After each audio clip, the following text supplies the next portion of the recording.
In today's video, I'm going to teach you how to add two charts in TradingView Mobile.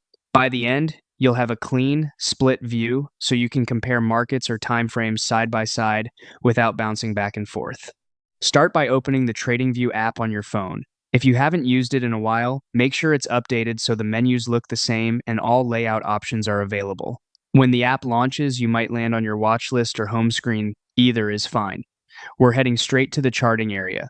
At the bottom of the screen, tap Charts. This takes you to your main chart view. If you're already seeing a candlestick or line chart with your toolbar at the bottom, you're in the right place. Give the screen a quick tap if any controls are hidden. This brings the interface back so you can access the next menu. Now, look for the three dots at the bottom of the screen. This is the More Options menu. Tap it to open a panel with additional tools specific to your chart. If the dots aren't visible, a single tap on the chart usually reveals them again. From that menu, choose Layout Setup. You'll see a selection of layout thumbnails showing different ways to split your screen. Pick the option with two charts. Depending on your device and orientation, the two panels may appear stacked vertically or side by side. Either way, both charts load within one screen.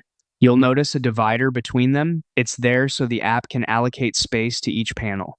If you rotate your phone to landscape, you'll often get a bit more room, which can make the split view easier to read. That's all there is to it. Open the app, go to Charts, tap the three dots, and choose Layout Setup with the two-chart view. With this split layout active, you can watch two markets or two time frames together and stay focused without switching screens.